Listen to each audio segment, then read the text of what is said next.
Okay, and here we are. I've got this is Blonde here, and I've got Steph Freeman here with me. We found her. Say hi, Steph. Hello. All right, so we're going to talk about mandalas, and I just wanted to get your feedback, Stephanie. When was the first time you really started getting into the mandalas, and how did that come about?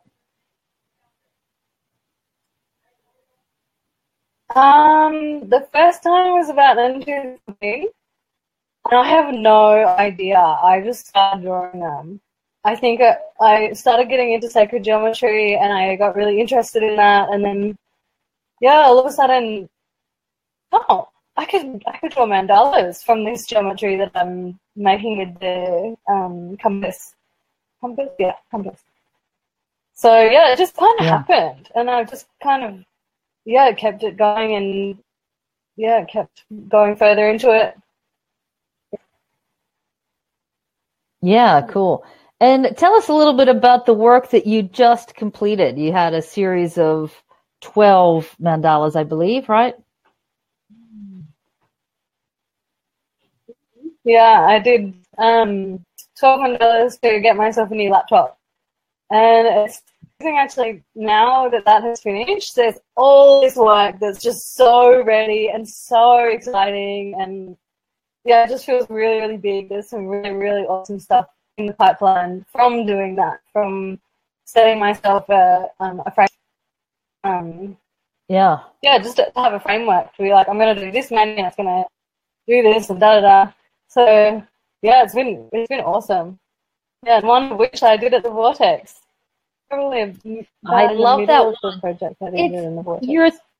Your thing isn't showing is that one is available. Is there a way to convince?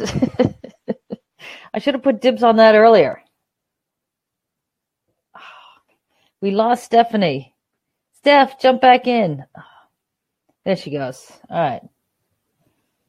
Let's give her 1 minute to jump back in. Let's see if we can get a clear connection. Oh, there she is. Okay. Is there any way you can get closer to a window or something? What do we need to get a better connection here?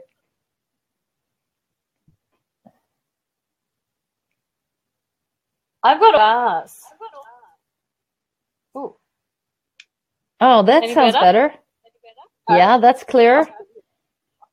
Awesome. Yeah, you're a little bright white. That's all right. You don't look very tan anymore. You lost your tan with the light. Damn it. Yeah. Yeah. It looks. There we go. So on that mandala, it is. I'm planning on the rainbow serpent, but it is potentially available. Ah. Okay, well, put that one on hold for us, if you would. Please. Awesome. I would love to. Yeah. And one of the things that I just showed them, I did a very brief little thing while I was waiting for you, is this chakra mandala, and talking about how you use layers. And well, why don't you talk about this piece of work, for example? You do remember, right? It has your name at the bottom. I'm going to show that. Yeah, that was me. Yeah, that one is people talking. I'm just going to go inside just a bit. As long as I don't drop out, I should be sweet. So this one. We have frozen just a little bit. Actually, a drawing that I did. Oh, really? Mm-hmm. Maybe I'll stand in the doorway. Then I'm like half in, half out. So that one was a mandala that I drew while I was working on it somewhere in the Mediterranean. And yeah, all of a sudden I ended up doing it as a painting a few years later. And yeah, the layered approach is something that a lot of visionary artists use, which it involves using a lot of and then glazing colors or glazing other mediums over the top, which is so satisfying. It's probably the most fun thing I can think of to painting. Because what I was pointing out is you've got the basic mandala up here, but then you've got the flower of life everywhere, and you've got the cosmos, and you've got the whole earth and gems, and every place you look, there's something else really cool that I'm just noticing now in depth and all kinds of things. I don't even know what they are just yet. I haven't. Let's see. All kinds of things. Yeah. Yeah, it's amazing what can come through if you just let go and let it happen. So what part of your work do you think is really about intuition, and what part for you do you think is part of your meticulous study and using, exact compasses and using the ruler, and how do you feel those two relate?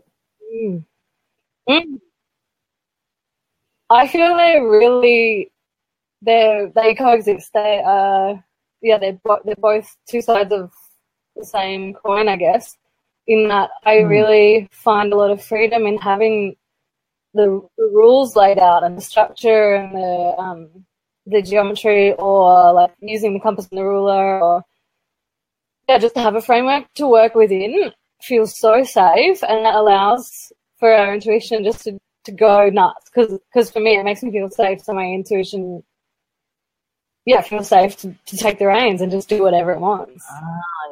Oh, cool. So, it's a really nice process. Yeah. So before you start a mandala, are you mapping it out, doing some test drawings, or you just dive straight in? What's your normal practice here? Straight in. I usually will draw, first I'll draw the geometry, and then I'll transfer that onto a canvas, and I'll have no idea what's going to happen. And then it'll just emerge, and you just follow the next thing. Put one mark down and follow it and see what happens. It's really freeing. And also I'm finding I painted in oils quite a lot, but acrylics I've only started doing this year, and I found them so also freeing, because you can just, if you don't like it, you can just paint over it. It's great. Yeah. Okay. That's cool. And what you've been on this mission to do all these sacred mandalas and sacred drawing in different sacred spots all over Tassie. How did that come about? Well, I have only done one so far, so only at the Vortex yet, but I'm going to do some more at some point. So it came about through watching a talk of one of my favorite musicians at a festival called Earth Frequency, and her name is Dover, and she goes to songlines and sacred sites all over the world and channels through the energy and her voice and makes the most amazing music. And I went and watched her talk, and she taught us how to find these the ley lines and the vortexes and whatnot. I was like, whoa, I have to do that. I've got to do that with paint. And so, I then messaged a friend. No, I was standing at a friend's kitchen in Warrandyte in Melbourne, and I was telling him about it, and he's like, well, I know someone who's got a vortex on their property in Tassie. It's called Vortex Healing Centre. You got to go there. And so that was that. That's great. That's great. It was magical.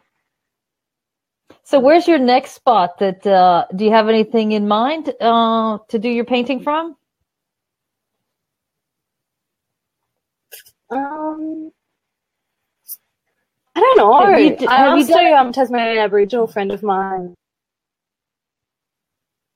I asked a Tasmanian Aboriginal friend of mine, and she was telling me, I asked her to tell me if I could, and I asked her permission, and she said that she was still feeling into it and would get back to me. So I'm not sure yet, but I'm just going to just see what happens and see what it takes.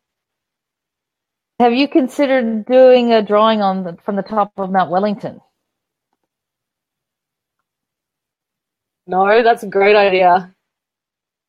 Ooh. Yeah, you'd have to temperature-wise.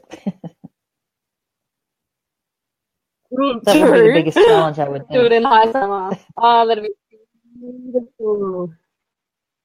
I have to do that. So we've got 2 more months here. Yeah. I'm going to do it. Yeah. Yeah, and let me know. I have some friends who live nearby and along Ridgeway that could take you to some really special spots if you'd like.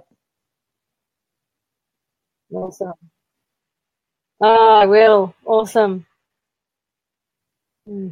Yeah, great. Well, listen, you're a tad frozen here, here, Stephanie, but you're not frozen when you do your drawing. And you're